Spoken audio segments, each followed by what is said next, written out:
చేయగలను అనే నమ్మకం నీకు ఉంటే ఎలా చేయాలి అనే మార్గం అదే కనిపిస్తుంది. సంవత్సరం మారితే రాతలు ఏమీ మారవు. ప్రయత్నాలను ఆపితే పనులేవీ సాగవు.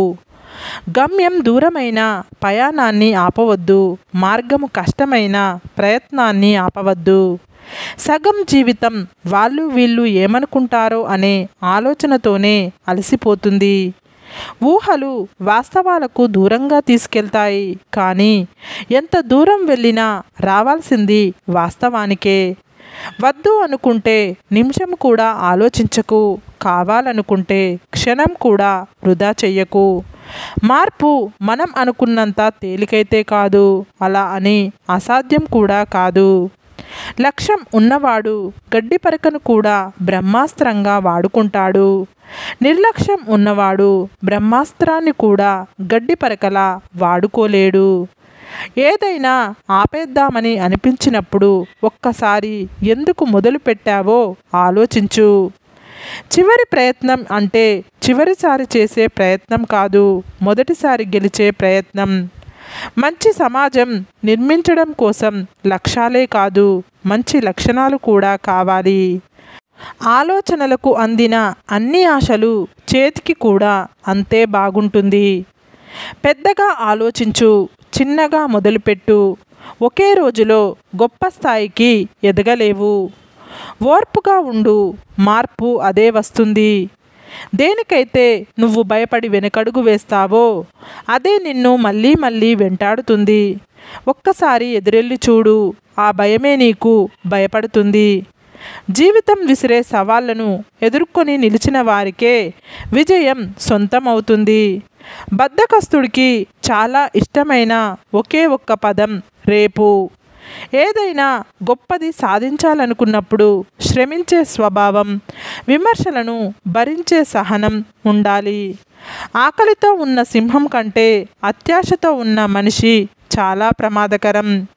గెలుపును ఎలా పట్టుకోవాలో తెలిసిన వారికంటే ఓటమిని ఎలా తట్టుకోవాలి తెలిసిన వారే గొప్పవారు. ఆడంబరం కోసం చేసే అప్పు, ఆనందం కోసం చేసే తప్పు మనిషి జీవితానికి పెనుముప్పు. జీవితంలో ఏది కోల్పోయినా ఎక్కువగా బాధపడకు. ఎందుకంటే చెట్టు ఆకులు రాలిన ఆకులతో చిగురిస్తుంది. జీవితం కూడా అంతే మిత్రమా. మనం జీవితంలో చేసే పెద్ద తప్పు ఏంటంటే మనమంటే లెక్కలేని వాళ్ళను మనం లెక్కలేనంతగా ఇష్టపడటం. గెలుపులో వచ్చే సంతోషం కన్నా ఓడిపోతానేమో అన్న భయం ఎక్కువగా ఉన్నవారు సామాన్యులుగా ఉండిపోతారు. మన భావాలు మన గమ్యాన్ని నిర్దేశిస్తాయి. అవసరం లేని కోపం, అర్థం లేని ఆవేశం ఈరోజు బాగానే ఉంటాయి, కానీ రేపు నిన్ను ఒంటరిని చేస్తాయి. పొగిడే ప్రతి ఒక్కరూ మిత్రులు కారు. విమర్శించే వారందరూ శత్రువులు కారు. పొగడ్తల వెనుక అసూయ, ద్వేషం కూడా ఉండవచ్చు. విమర్శ వెనుక ప్రేమ, ఆప్యాయతలు కూడా ఉండవచ్చు. ఒక నిజం కొద్ది కాలం బాధించవచ్చు, కానీ ఒక అబద్ధం జీవితాంతం వేధిస్తుంది. ప్రతిసారి పడుతున్నామని ఈసారి నిలబడడం మానేస్తామా? జీవితం కూడా అంతే. ఎన్నిసార్లు పడినా మళ్ళీ తిరిగి ప్రతిసారి లేవాలి. జీవితంలో ఎప్పుడూ కూడా నటించవద్దు. నీవు ఎలా ఉన్నావో అలాగే ఉండు. ఎవరినో మెప్పించడానికి ప్రయత్నం చేయకు. ఒక్కసారి జీవితంలో నటించడం అలవాటైతే జీవితాంతం నటించాల్సి వస్తుంది. వినే ఓపిక లేనివాడు ఎప్పటికీ అజ్ఞానిగానే మిగిలిపోతాడు. చెప్పే ధైర్యం లేనివాడు ఎప్పటికీ పిరికివాడిగా ఉంటాడు. 10 మందిలో ఉన్నప్పుడు పట్టింపులు మర్చిపో. నలుగురిలో ఉన్నప్పుడు నవ్వడం నేర్చుకో. ఆనందం అయిన వాళ్ళతో పంచుకో. కష్టాల్లో ఉన్నప్పుడు కన్నీళ్లను ఓర్చుకో. చేసేది తప్పని తెలిస్తే అలవాటు మార్చుకో. గతం చేసిన గాయాలు మర్చిపో. నీ ముందున్న గమ్యాన్ని చేరుకో. మనిషి జీవితం అంటే ఒక యుద్ధం అని తెలుసుకో. బాధ ఎంత గొప్పదో సంపద అంత చెడ్డది. ఎందుకో తెలుసా? వస్తువునే తన సొంత వాళ్ళని గుర్తుకు వచ్చేలా చేస్తుంది. సంపద వస్తువునే మనకు సొంత వాళ్ళను కూడా మర్చిపోయేలా చేస్తుంది. విషాన్ని ఎన్నిసార్లు వడబోసినా అమృతం అవ్వదు. అలాగే మనల్ని అర్థం చేసుకోలేని వాళ్లకు మన గురించి ఎంత చెప్పినా వ్యర్థమే. రంగులేని పువ్వుకు ఆకర్షణ లేదు. అలలు లేని సముద్రానికి అందం లేదు. సూర్యుడు లేని ప్రపంచానికి వెలుగు లేదు. లక్ష్యం లేని జీవితానికి విలువ లేదు. చినుకంత అనుమానం ఏ బంధానికైనా ప్రమాదం. సముద్రమంత ప్రేమ ఉన్నప్పటికీ ద్వేషానికి, దూరానికి అదే మూల కారణం. ఒక్కొక్కసారి నీ నిజాయితీ, ధైర్యం, తెలివితేటలు ఇవేవి నిన్ను గెలిపించలేనప్పుడు ఓర్పు, సహనం మాత్రమే నిన్ను గెలిపించగలవు. మన జీవితంలో ఎన్ని బంధాలు ఉన్నప్పటికీ మన ఇష్టాలని, కష్టాలని పంచుకోవడానికి భగవంతుడు సృష్టించిన అద్భుతమైన అనుబంధమే స్నేహం. ఎదుటివారు మారకుంటే మీరే మారండి. లేదంటే బాధపడడం నిత్యం మీ వంతు అవుతుంది. పని వల్ల ఒత్తిడి పెరగదు. పని గురించిన ఆలోచన వల్ల ఒత్తిడి పెరుగుతుంది.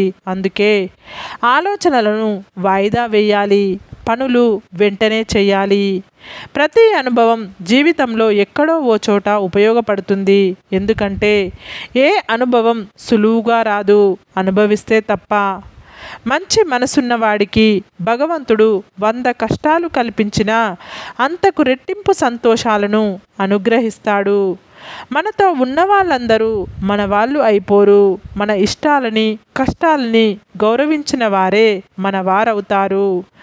బంధాలను తెంచే శక్తి కోపానికి ఉంటే బంధాలను కలిపే శక్తి చిరునవ్వుకు ఉంది. జీవితం ఒక యుద్ధ భూమి. పోరాడితే గెలిచే అవకాశం ఉంటుంది. ఊరికే నిలుచుంటే ఓటమి తప్పదు. గెలవాలంటే కష్టాలను ఓర్చుకోవాలి. బ్రతకాలంటే ఇష్టాలను మార్చుకోవాలి. నీకు నీ మీదున్న నమ్మకమే విజయానికి తొలిమెట్టు. గెలవాలి అనే ఆశతో కాదు, గెలవగలను అనే నమ్మకంతో ప్రయత్నించు. ఎప్పటికైనా విజయం మీ సొంతం అవుతుంది. నిన్నుగా ఇష్టపడే వారికి నువ్వేంటో చెప్పనవసరం లేదు. నీవంటే ఇష్టం లేని వారికి నీవు ఏంటో చెప్పినా అర్థం కాదు. కొన్ని సందర్భాలలో నిశ్శబ్దంగా ఉండడం నేర్చుకోవాలి.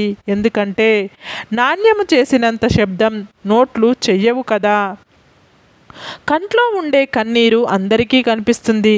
కానీ గుండెల్లో ఎంత బాధ ఉందో ఎవరికీ తెలియదు. అందుకే కావలసిన వాళ్ళ దగ్గర ఏడుస్తారు. అందరి ముందు నవ్వుతూ ఆ బాధను దాచేస్తారు. నీ కళ్ళకి నువ్వే బానిస అవ్వాలి. మంచి రోజులు రావాలంటే చెడు రోజులతో పోరాడాలి.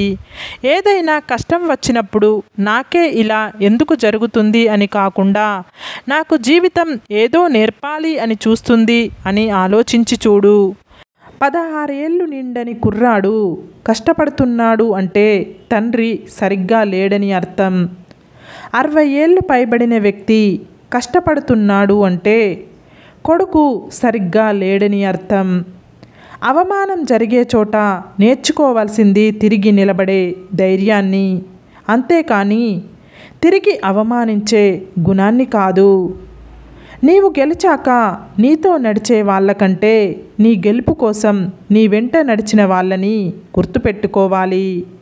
మనకు గెలవాలన్న తపన, గెలవగలను అన్న నమ్మకం, నిరంతర సాధన ఈ 3 ఉంటే ప్రపంచంలో దేన్నైనా సాధించవచ్చు. సరే ఫ్రెండ్స్, ఈ వీడియో కనుక మీకు నచ్చితే ఇలాంటి మంచి వీడియోల కోసం మా ఛానల్ని లైక్ చేసి మీ ఫ్రెండ్స్, రిలేటివ్స్కు షేర్ చేసి తప్పకుండా సబ్స్క్రైబ్ చేసుకోండి. సబ్స్క్రైబ్ చేసుకున్న వెంటనే పక్కనున్న బెల్ ఐకాన్ని క్లిక్ చేయండి.